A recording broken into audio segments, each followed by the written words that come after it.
Hello friends, कैसे हैं आप सब। मैं हूं आकाश कुमार। चलिए अपने टॉपिक की तरफ चलते हैं। अभी तक हम क्या पढ़ रहे थे, क्वाड्रिलेटरल पढ़ा था हमने पिछली क्लास में, तो आज आगे पढ़ते हैं उससे। अच्छा, अगर मैं मान लेता हूं मेरे पास ये एक चतुर्भुज है, ये कोई चतुर्भुज है,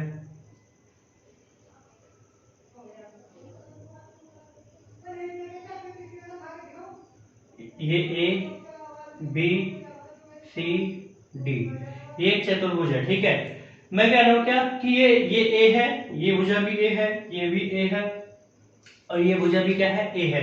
यानी इसकी चारों भुजाएं अगर बराबर है, ए का मतलब क्या है कि चारों भुजाएं अगर बराबर है, तो इस आकृति को मैं कहूंगा क्या, यानी कि ए बी सी डी, अगर ये वाली जो आकृति है इसको मैं कहूंगा क्या, वर्ग, यानी स्क्वायर, इसको हम वर्ग कह सकते हैं। ठीक है, यानी जिस भी आकृति, जो ये चार भुजाओं वाली आकृति है और इसकी चारों भुजाएं क्या है, बराबर है, तो हम इसको क्या कहेंगे, वर्ग कहेंगे। ठीक है, अच्छा, इसका ये क्या है, विकर्ण है, ये भी क्या है, इसका विकर्ण है।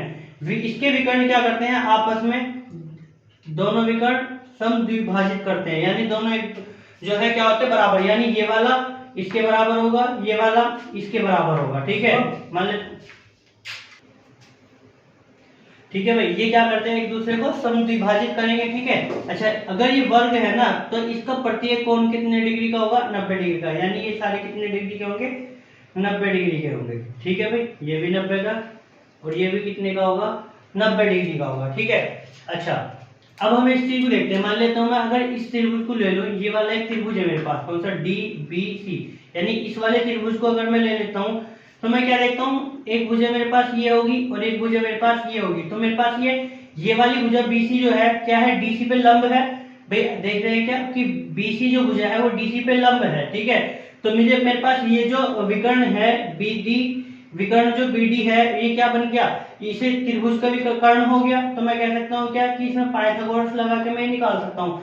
तो अगर मुझे विकर्ण निकालना है इसका, विकर्ण, तो विकर्ण कितना होगा भाई, ये ए है, ये भी ए है, तो ये कितना हो जाएगा, a√2, कितना हो जाएगा, a√2, पाइथागोरस से निकालेंगे तो ये a√2 हो जाएगा। ठीक है, अगर मुझे इसका क्षेत्रफल चाहिए, क्या चाहिए, क्षेत्रफल चाहिए। ठीक है, तो भाई हमें पता है क्या, किसी भी अगर मैं किसी भी चतुर्भुज का क्षेत्रफल निकालता हूं, तो क्या होता है, लंबाई गुना चौड़ाई। तो इसकी अगर मैं लंबाई देखो कितनी है, a है, चौड़ाई भी देखो कितनी है, तो a है, तो इसका क्षेत्रफल कितना हो जाएगा भाई, a², इसका क्षेत्रफल a² हो जाएगा। ठीक है भाई, विकर्ण कितना आया, a√2 और क्षेत्रफल कितना हो गया, a² हो गया। ठीक है, अच्छा, अगर मुझे इसकी परिधि चाहिए, क्या चाहिए, परिमाप, क्या चाहिए भाई, परिमाप, अगर मुझे इसका चाहिए तो क्या होता है, परिमाप क्या होता है, चारों भुजाओं का योग, क्या होता है, यानी जितना भी इसने ये घेर रखा है, ठीक है, तो ये कितनी लेंथ है इसकी, हम इसको देख लेंगे कि जो चारों लाइन है उसका योग कितना है। ठीक है, तो भाई ये ए है, ये भी ए है, ये भी ए और ये भी ए है। ठीक है, तो मेरे पास ए है कितनी बार, 4, यानी चारों भुजाओं का योग जो होगा वो क्या होगा मेरे पास, इसका परिमाप, यानी 4a होगा। ठीक है, परिमाप कितना होगा इसका, 4a।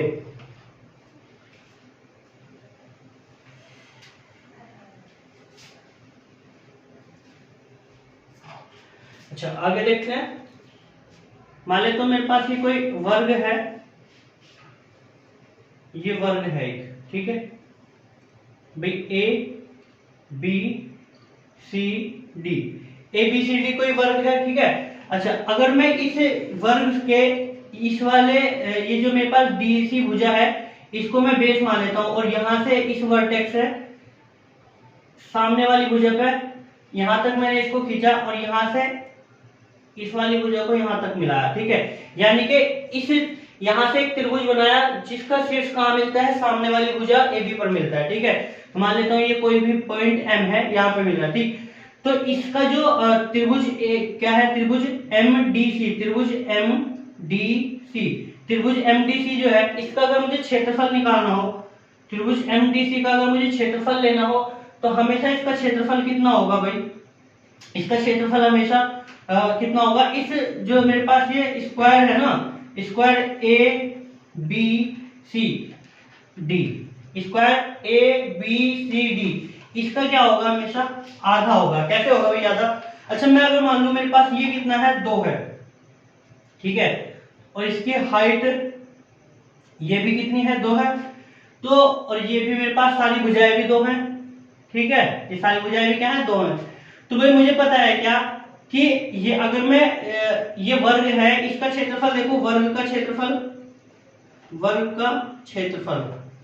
तो वर्ग का क्षेत्रफल कितना होगा भाई, लंबाई गुना चौड़ाई यानी 2 गुना 2 ये हो जाएगा। और अगर किसी त्रिभुज का क्षेत्रफल चाहिए, त्रिभुज का क्षेत्रफल मेरे पास होता है 1/2 बेस गुना हाइट, तो ये कट गया, कितना है मेरे पास 2 और ये कितना है 4 है, तो इसका आधा हुआ, ठीक है। यानी अगर मैं ये इसको एक भुजा को बेस मान के सामने वाली भुजा पर इसका अगर शीर्ष, एक त्रिभुज का शीर्ष बना दूं, ठीक है, यहाँ पे मिला दूं, तो क्या होगा, इस त्रिभुज का जो क्षेत्रफल होगा हमेशा इस वर्ग का क्या होगा, आधा होगा, ठीक है। चाहे इसको कहीं पे भी मिलाओ, चाहे यहाँ मिला दो, ठीक है, चाहे यहाँ पे मिलाओ, ये यहाँ पे, ठीक है, कहीं भी मिलाओगे तो हमेशा क्या होगा, वर्ग का आधा होगा क्षेत्रफल, क्योंकि इसकी हाइट तो सेम ही रहनी है भाई, कहीं भी मिलाओगे तो हाइट तो क्या रहनी है, इनकी सेम ही रहनी है, तो क्षेत्रफल क्या होगा, हमेशा आधा होगा। जो ये त्रिभुज बनेगा इसका क्षेत्रफल क्या होगा, हमेशा आधा होगा, ठीक है। आगे देखते हैं।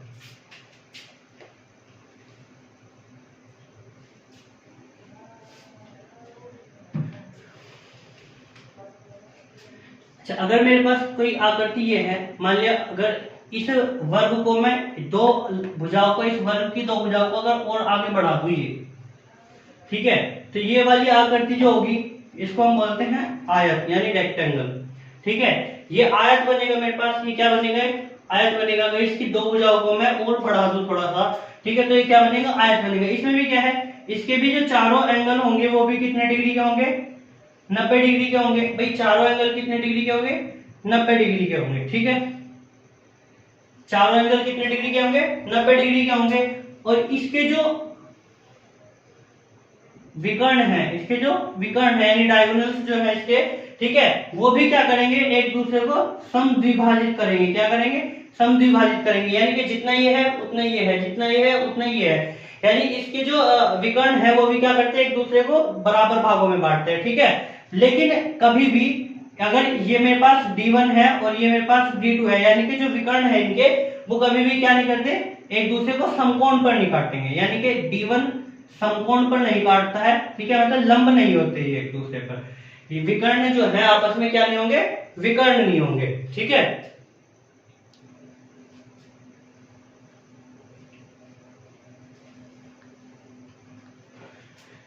माना मेरे पास भाई ये एक आयत है,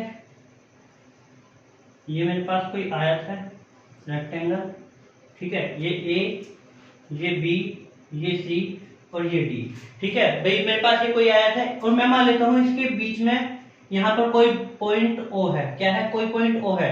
अगर मैं इस पॉइंट O से B को और इस पॉइंट O से C को, ठीक है, और इस पॉइंट O से D को और यहाँ इस पॉइंट O से A को अगर मैं मिला देता हूं, तो हमेशा क्या होगा, इनका जो एरिया होगा, मतलब इस वाले पार्ट का एरिया और इस वाले पार्ट का एरिया, ठीक है, इन दोनों का योग इस वाले पार्ट के एरिया और इस वाले पार्ट के एरिया के योग के बराबर होगा। मतलब कहने का क्या है, अगर मैं मान लूं ये मेरे पास A1, ये मेरे पास A2, ये मेरे पास A3, ये मेरे पास A4 है, ठीक है, तो हमेशा क्या होगा कि A1 प्लस यानी ये प्लस ये A3 बराबर होगा हमेशा A2 प्लस A4 के। क्या होगा हमेशा, A1 यानी कि इस वाले पार्ट का एरिया और इस वाले पार्ट के एरिया का जो योग होगा, ठीक है, सम होगा, वो इन दोनों के योग के, इन दोनों के सम के बराबर होगा, ठीक है। इन दोनों का जो एरिया होगा उसके सम के बराबर होगा, ठीक है। आगे देखो,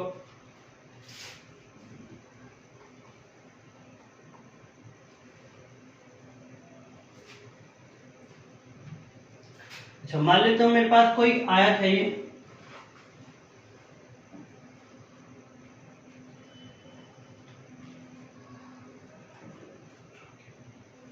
A B C D, ABCD कोई आयत है, ठीक है। अच्छा ये कोई पॉइंट है P, ये इसका मध्य बिंदु है, ठीक है। AB का मध्य बिंदु कोई P है और BC का मध्य बिंदु कोई Q है, ठीक है। अगर मैं इन दोनों को इस वर्टेक्स से मिला देता हूं, D से P को मिलाया और D से Q को मिला दूं और इन दोनों को भी मिला दूं, ठीक है, तो हमेशा क्या होगा, इनके जो एरिया है, ठीक है, इनके एरिया का रेशियो क्या होगा, इसका रेशियो 2 3 2 और 1 के अनुपात में होगा। ठीक है, कैसे देख लेते हैं, मान लेता हूं भाई मैं, अगर मेरे पास ये 4 है, क्या है, ये 4 है और ये मान लिया 2 है, भाई ये कितना है, ये 2 है और ये 4 है। ठीक है, तो मुझे अगर इनका रेशियो निकालना है तो कैसे निकालूंगा, भाई मुझे पता है ये भी 2 होगा, अगर ये 2 है तो ये भी 2 होगा, क्योंकि आयत में क्या होगी, आमने सामने की साइडें बराबर होंगी। ठीक है, ये 2 है तो ये भी 2 होगा, ये 4 है तो ये भी कितना होगा, 4 होगा। क्या मैं कह सकता हूँ ये 2 होगा और ये वाली भी लेंथ 2 होगी, ये वाली लेंथ अगर पूरी 2 है तो ये मध्य बिंदु है, ये कितना होगा, 1 होगा और ये भी कितना होगा, 1 होगा। तो सबसे पहले हम देखते हैं इस वाले त्रिभुज को, QDC। तो मेरे पास ये 90 डिग्री है, अगर मैं QDC लूं तो QDC में क्षेत्रफल लेता हूं मैं, QDC का अगर मैं क्षेत्रफल लूं तो कितना होगा, 1/2 बेस इंटू हाइट, बेस कितना है 4, हाइट कितना है 1, तो क्षेत्रफल कितना आ गया 2, इसका क्षेत्रफल 2 आ जाएगा। ठीक है, अगर मैं इसका क्षेत्रफल लूं तो कितना हो जाएगा भाई, क्षेत्रफल ADP, क्षेत्रफल ADP लेता हूं तो ये कितना हो गया 1/2, हाइट कितना है 2 और बेस कितना हो गया 2।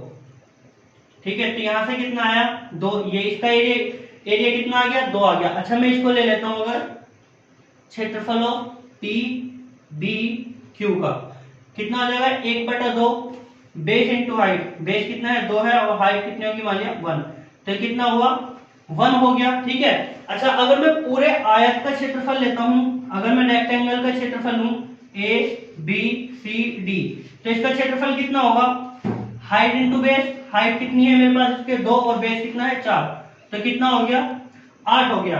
पहले देखो पूरे, अगर मैं इस रेक्टेंगल की बात करूं तो पूरे का जो एरिया है वो कितना है 8 है। ठीक है, अच्छा मुझे पता चला यहाँ से QDC यानी कि इस वाले इतने पार्ट का एरिया 2 है और इतने पार्ट का एरिया 2 है।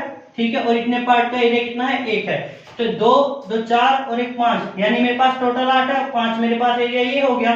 ठीक है, तो ये कितना बचेगा 3 बचेगा, तो मेरे पास इनका रेशियो कितना आ जाएगा 2 3 2 और 1। ठीक है, पूरा रेशियो कितना होगा ये होगा। आगे देखते हैं,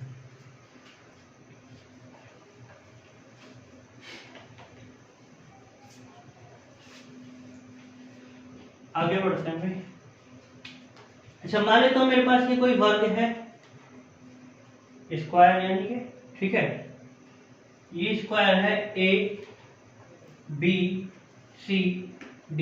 ठीक है, अच्छा अगर मैं इसको यहां से ना दबा दूं, अगर मैं इसको थोड़ा सा यहां से दबा दूं, ठीक है, तो ये विकृत हो जाएगा, यानी मैं इसको कह सकता हूं ऐसा बनेगा,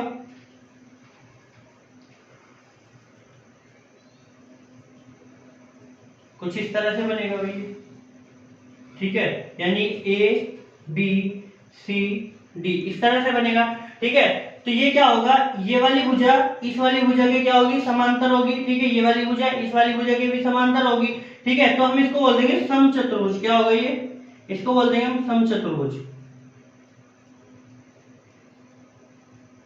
क्या बोल देंगे इसको, समचतुर्भुज। क्या बोलेंगे, समचतुर्भुज यानी कि रोम्बस। अगर मैं स्क्वायर को थोड़ा सा दाब दूं तो क्या हो जाएगा, ये एक समचतुर्भुज बन जाएगा। ठीक है, और किसी भी समचतुर्भुज के जो विकर्ण होते हैं, विकर्ण होंगे, वो क्या करेंगे, एक दूसरे को हाफ हाफ तो करेंगे, यानी कि समद्विभाजित तो करेंगे, यानी कि ये वाला जितना पार्ट ये होगा उतना ही पार्ट ये होगा और जितना पार्ट ये होगा उतना ही पार्ट ये होगा, यानी कि समद्विभाजित तो करेंगे, लेकिन एक दूसरे को ये 90 डिग्री पे भी काटेंगे। कितने पे, 90 डिग्री को, यानी कि इसके जो विकर्ण है D1 और D2, ठीक है, ये क्या करेंगे, हमेशा एक दूसरे पर क्या होंगे, लंब होंगे। अगर कोई समचतुर्भुज है यानी रोम्बस है, ठीक है, तो उसके जो विकर्ण होंगे वो क्या करेंगे, एक दूसरे को 90 डिग्री पे काटेंगे। ठीक है भाई, इसका जो क्षेत्रफल होगा, मान लेता हूँ ये A है और हाइट भी इसकी कितनी होगी, A कुछ भी होगी, B होगी मान लिया। ठीक है, तो इसका जो एरिया होगा, क्षेत्रफल कितना हो जाएगा इसका, A इंटू B। ठीक है, वही क्षेत्रफल हमेशा क्या होता है, किसी भी चतुर्भुज का क्षेत्रफल क्या होगा, A इंटू बी, यानी कि हाइट इंटू बेस। क्या होगा, हाइट इंटू बेस होगा। ठीक है, आगे बढ़ते हुए मिटा दे रहा हूं उसको।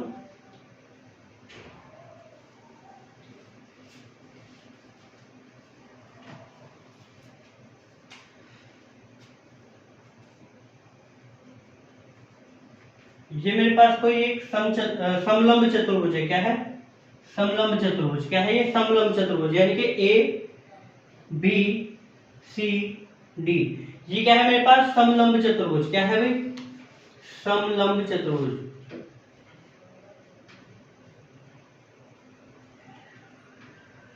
क्या है? समलंब चतुर्भुज। ठीक है, ट्रेपेजियम इसको क्या बोलते हैं? ट्रेपेजियम। ठीक है, तो इस मान लेता हूं मेरे पास ये ए है और ये क्या है? बी है। ठीक है, ये वाली भुजा बी है, ये वाली भुजा ए है और इसकी कोई हाइट है ये, यानी ये हाइट कितनी है? एच है। हाइट कितनी है? एच है। अगर मुझे इसका क्षेत्रफल चाहिए, यानी किसी समलंब का क्षेत्रफल चाहिए, समलंब का क्षेत्रफल क्या चाहिए भाई? अगर मुझे इसका क्षेत्रफल चाहिए तो क्षेत्रफल क्या होगा इसका? इसका क्षेत्रफल होगा हमेशा 1/2 इसकी हाइट गुना इन दोनों भुजाओं का योग, यानी कि a प्लस बी।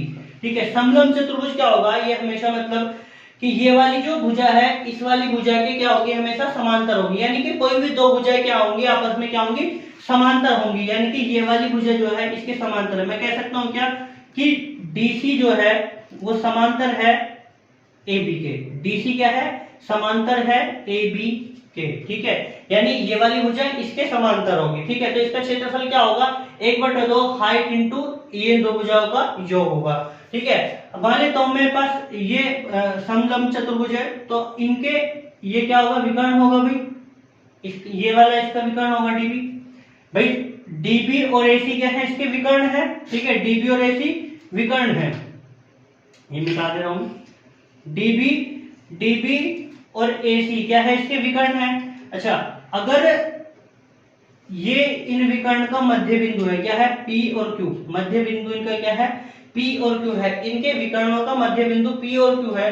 अगर वो ये लेंथ पूछ ले कि P और Q की लेंथ क्या होगी, ठीक है, तो हमेशा ध्यान रखेंगे PQ की जो लेंथ होगी वो इन दोनों लेंथ के, यानी कि B और A, अगर मैं B में से A को माइनस कर दूं और इनका हाफ कर दूं तो मेरे पास ये PQ की लेंथ आ जाएगी। क्या आ जाएगी? यानी ये जो लेंथ होती है ये माइनस ये, यानी बड़ी वाली भुजा माइनस छोटी वाली भुजा का माइनस कर देंगे अगर, ठीक है, और उसको हाफ कर दूं तो कितना आ जाएगा मेरे पास? ये PQ आ जाएगा। ठीक है, अच्छा अगर मैं मान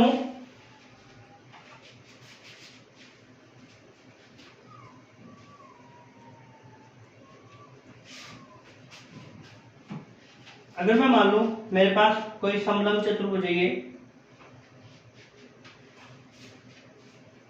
ये एक समलंब चतुर्भुज है, यानी ABCD। ठीक है, और ये इसके समांतर है। ये मेरे पास कितनी B और ये क्या है? A है। ठीक, मैं मान लेता हूं AD का मध्य बिंदु M और BC का मध्य बिंदु N है। ठीक है, और अगर मैं इन दोनों को मिलाऊं यानी MN, ठीक है, तो MN की जो लेंथ होगी मेरे पास, MN की जो लेंथ होगी वो कितनी होगी? इन दोनों को प्लस कर देंगे, यानी कि B प्लस A/2। MN की जो लेंथ होगी वो कितनी होगी? इन दोनों को, यानी ये वाली भुजा प्लस ये वाली भुजा को का योग करके, ठीक है, सम करके अगर मैं इनका हाफ कर दूं तो मेरे पास क्या आ जाएगी? ये वाली भुजा आ जाएगी। यानी इनके मध्य बिंदुओं DA और CB, अगर मैं इनके मध्य बिंदुओं को अगर मिला दूं तो इनकी जो लेंथ होगी वो क्या होगी? इन दोनों के योग के आधे के बराबर होगी। ठीक है,